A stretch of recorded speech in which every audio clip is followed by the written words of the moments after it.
Olá, estarei aqui explicando sobre o sistema de arquivos utilizado em HDs e memória flash. Vamos lá. O sistema de arquivos é um conjunto usado em todos os HDs, SSDs e chip de memória flash. Caso os componentes não tenham sistema, os dados armazenados não poderão ser localizados e muito menos lidos em computadores celulares com Windows, Linux, iOS ou Android. Entenda agora o que é um sistema de arquivos, a diferença entre os padrões e qual a utilidade do conjunto do seu PC. Atualmente, o sistema utilizado é o NTFS, considerado mais seguro, com criptografia e recursos de recuperação de erro no disco.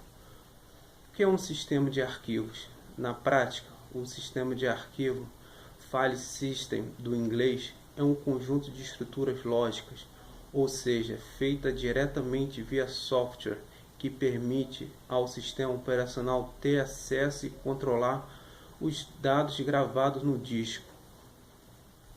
Cada sistema operacional lida com um sistema de arquivos diferente e cada sistema de arquivos possui as suas peculiaridades, com limitações, qualidade, velocidade, gerenciamento de espaço e entre outras características.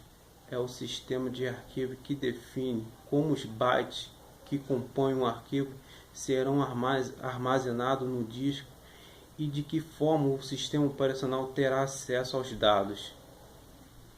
O constante crescimento da capacidade de armazenamento dos discos rígidos contribuiu para a variedade de sistemas de arquivos. Antes, os HDs tinham baixa capacidade de armazenamento. Hoje em dia, não é raro encontrar disco com 1 TB ou mais, mesmo em computadores simples. Cada sistema operacional exige um sistema de arquivos diferente. Além disso, a própria evolução dos dispositivos de armazenamento contribuíram para o surgimento de novos sistemas. No universo Windows, o número de sistemas de arquivo é mais limitado. Na época do Windows 95, a Microsoft usava o sistema de arquivos FAT16.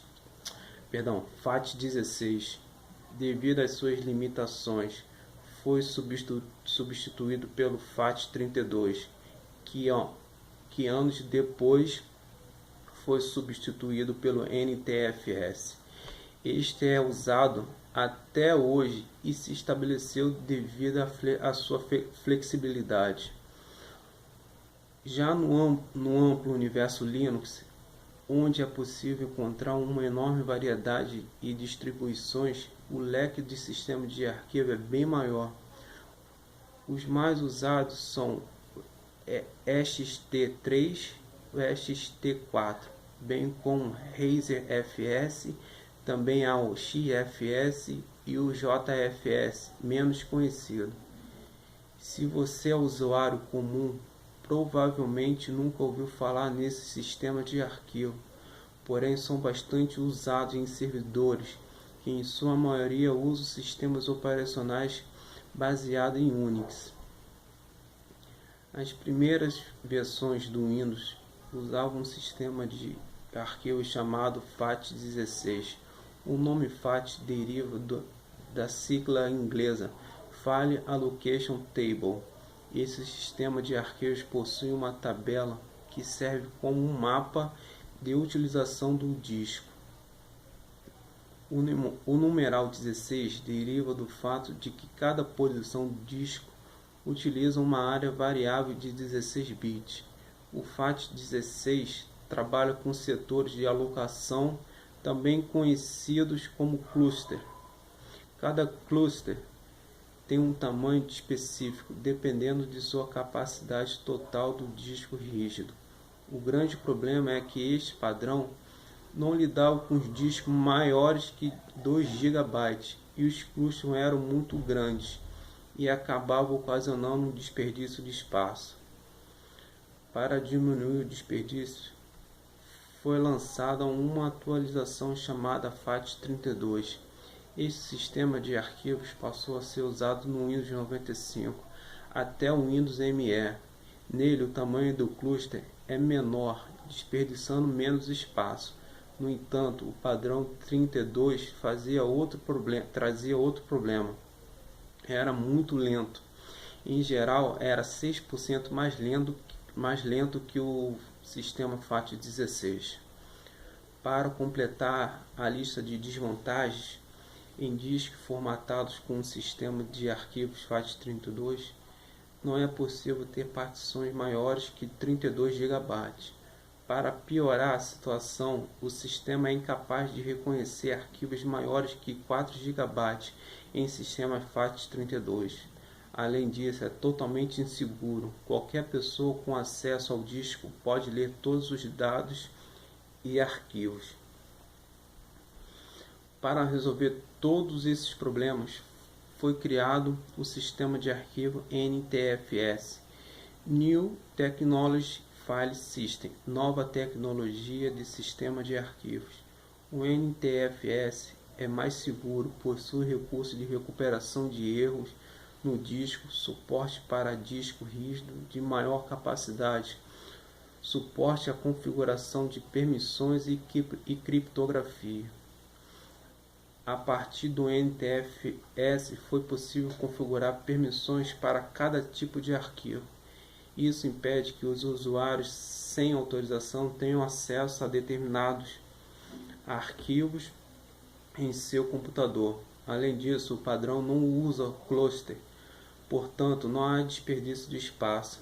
Esse sistema de arquivos deu tão certo que é utilizado até hoje em sistemas Windows, tal como o mais recente Windows 10.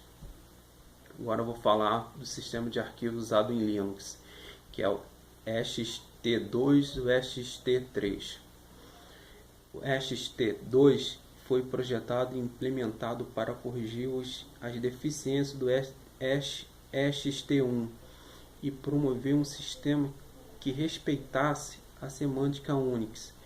A influência do Unix pode ser vista, por exemplo, na utilização de grupos de blocos, que são análogos aos grupos de cilindros utilizados pelo FFS. O bloco, que consiste num conjunto de setores, cada setor tem 512 bytes. É a menor unidade de alocação para o ext2. O tamanho pode ser 1024, 2048 ou 4096 bytes e é definido na formatação. Quando é realizada uma operação de escrita em um arquivo ext2, tenta sempre que possível alocar blocos de dados no mesmo grupo que contém o nó. Esse comportamento reduz o movimento das cabeças de leitura da gravação da unidade de disco. Em um sistema de arquivo ocorrem dois tipos de fragmentação. A fragmentação interna é causada pelo tamanho do arquivo, geralmente não ser múltiplo do tamanho do bloco. O último bloco terá um espaço não utilizado. A consequência é a perda de espaço. A fragmentação externa decorre da impossibilidade do sistema de determinar qual o tamanho do arquivo. Agora falando um pouco do ext3. O ext3 é um sistema de arquivo desenvolvido por Steven Twenge para o Linux, que acrescenta alguns recursos ao ext2, dos quais os mais sensíveis é o journaling, que consiste em um registro de transações com finalidade cuja finalidade é recuperar o sistema em caso de desligamento não programado. Bom, esse foi a explicação do sistema de arquivos utilizado em computadores, né? Cada um nos seus sistemas operacionais, né? E suas diferenças. Até!